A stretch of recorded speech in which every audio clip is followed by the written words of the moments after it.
Penting karena vendor itu akan ngeluarin rupiah yang sangat besar. Sementara rupiah yang sangat besar itu harus masuk ke rekening koran. Tidak mungkin rekening koran itu pakai rekening korannya atau rekening tabungannya perwakilan, karena perwakilan sifatnya pribadi.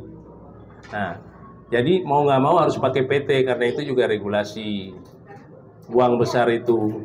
Dari situ kerjasama ini nanti antara PT PWFPI sebagai, itu nanti dijelaskan ya, PT PWFPI sebagai apa, penanggung jawab Greenpeace Estate, menunjuk kepada PT MBT untuk melaksanaan pengadaan lahan, pengadaan rumah, pengadaan mobil atau apa untuk kepentingan pioner.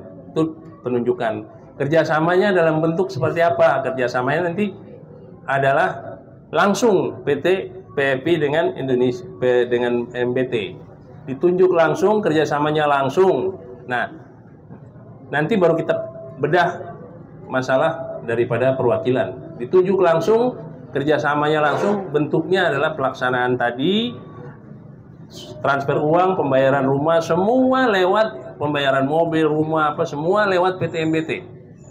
Mungkin dibatasi wilayahnya oleh PT PFPI, nggak ada masalah. Karena tujuan kita nanti adalah kita juga masuk di hackathon. Kalau sekarang kita jadi pelaksana dulu. Karena kalau kita punya masuk hackathon semua, kita nggak punya pelaksana, nanti akan sulit di lapangan.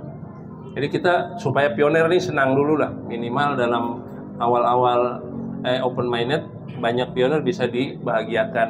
Karena mereka berjuang udah ada yang 3 tahun, 4 tahun, ada yang 2 tahun, setahun, ada yang juga berapa bulan. Tapi paling yang lama-lama ini kan kita harus upayakan bagaimana sehingga bisa dibahagiakan lewat upaya dia atau penambangan selama ini dilakukan oleh para pioner. Nah, ini yang kita inginkan. Jadi perannya MBT seperti itu. Kemudian masalah klausul-klausul tentu sangat kondisional nanti Pak Odang, apa yang diinginkan, apa nanti oke, kita nunjuk MBT sebagai pelaksana. MBT bisa nyiapin berapa banyak sehingga itu di dalam bentuk koin. Nanti yang sudah available balance kan bisa support koinnya ke itu kan, ke kita bisa naruh berapa koin ke sana. Itu asumsi kita kira-kira gitu. Nanti dilihat aja Pak Odang, Pak Pudin maupun Pak Abad apa yang dia diinginkan oleh yang jelas mereka perlu koin karena nanti mereka akan nuker ke P-Bank atau mereka akan menyerahkan koinnya ke core team atau ke founder, sehingga founder yang mengarahkan bank untuk mengeluarkan bank garansi yang diserahkan kepada MBT.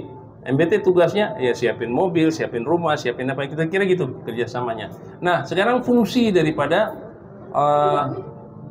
itu apa namanya itu tadi, koordinator wilayah itu, korwil-korwilnya mereka yang ditunjuk, Jawa Barat ke, di Bogor ke, di mana ke, ditunjuk nanti kerja. Tugas daripada koordinator itu nggak ada lebih daripada mencatat, kemudian memberi rekomendasi. Oh, ini walletnya si Anu sudah ngirim koin, kasih apa ini? Sudah ngirim koin, ya? Konfirmasi, sudah ngirim koin. Dia itu ngirim datanya ke PFPI, juga harus kirim data ke MBT. Kenapa? Kalau nggak terkirim data ke MBT, MBT nggak bisa melayani karena bagaimana tahu dia sudah bayar, sehingga itu kita ngeklaimnya enak. Ini sudah kirim koin, nilainya sekian koinnya, rupiahnya asumsi sekian, dipotong keuntungannya PFPI dan perwakilan, maka rupiah yang akan dikirim ke MBT berapa nilainya, kan gitu. Nah, itu nanti dituangkan dalam perjanjian. Jadi fungsinya perwakilan itu meringankan kita juga, tapi kita pun juga harus punya database untuk mencatat itu sendiri. Kita harus punya ada administrator yang bekerja untuk mencatat itu semua, sehingga koin orang kan ada juga nanti koin gini misalkan teman ini belum available balance tapi istrinya sudah, anaknya sudah, atau mungkin temannya sudah tapi dia mau bantu.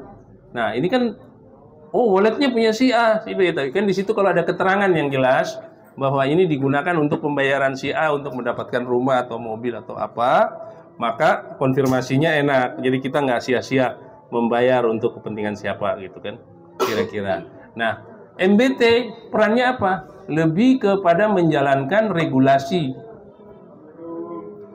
Waalaikumsalam warahmatullahi. Silakan Pak. Regulasinya seperti bagaimana?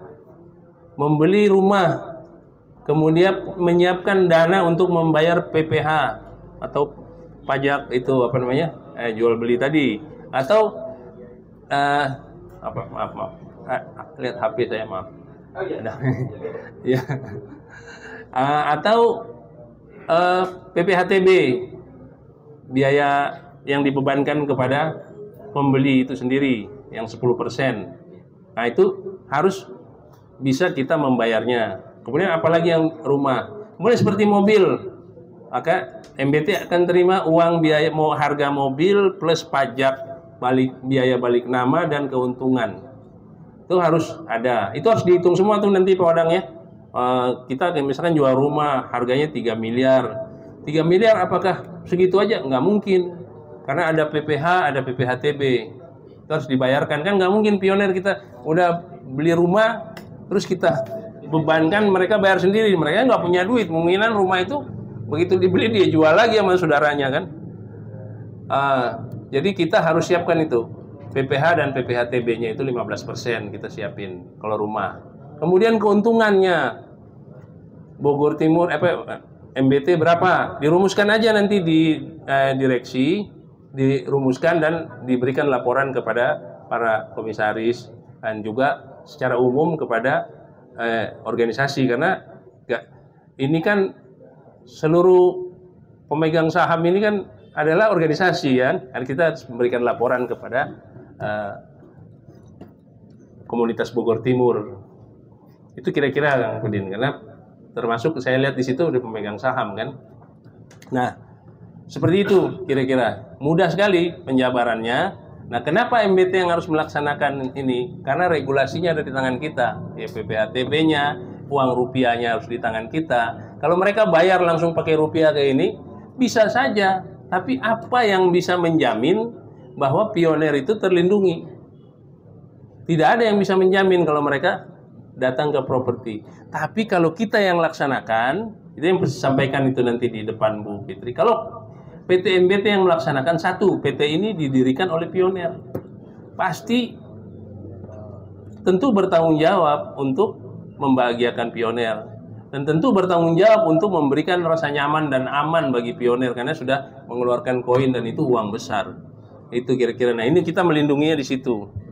Yang kedua, terkait dengan regulasi tadi, bahwa uang rupiah yang demikian besar, kalau satu koin saja sudah 4 miliar, itu dikirim kemana? Kalau dikirim ke perwakilan, jelas sudah nggak mungkin bisa nerima perwakilan karena rekeningnya nggak cukup untuk menerima uang besar begitu. Malah nanti akhirnya terblokir. Tapi kalau PT tidak terblokir, uang masuk. Yang penting sejarah uangnya betul. Oh, sumbernya dari mana uangnya? Uangnya bersumber daripada PT PFPI. PFPI dari mana disusurin? Dari Kortim uangnya, berupa bank garansi. Karena apa di itu ada bank garansi? Karena menyetor koin sebesar 10.000 atau mungkin 20.000 pada Kortim. Dan itu bisa dicairkan lewat P-Bank maupun bank-bank yang nanti akan ditunjuk oleh Kortim.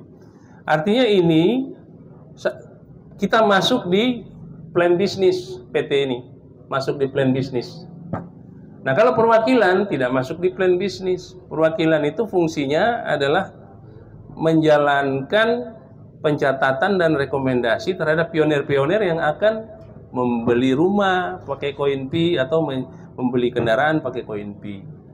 Ini yang kita pikirkan, bahwa kenapa kita harus punya banyak PT agar bisa menjalankan regulasi ini.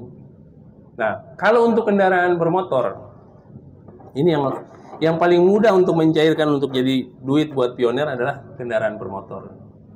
Tapi MBT nggak bisa sendiri. Jalankan 20 mobil di sini. Begitu yang pionir kita tanya, ente perlu mobil apa perlu uang? Yang jawab perlu mobil kayaknya cuma 1 orang di antara 100. Semuanya akan teriak, saya perlu uang. Karena saya harus bayar utang, bayar ini. Oke, kalau perlu uang, MBT sudah jual mobilnya, kemudian mereka jual lagi ke MBT. maka MBT kena Undang-Undang Persaingan Usaha tadi, kena PPATK malah. Karena dianggap itu transaksi fiktif dan terjadi pencucian uang. Makanya kita punya PT, MBT jual ke PT yang lain, PT lain. Nanti PT itu ngelayani lagi, pionir-pionir juga yang dilayani. Jadi bisa dibayangin, satu mobil itu bisa terjadi 10 sampai 100 transaksi untuk satu mobil. Karena pihak tadi yang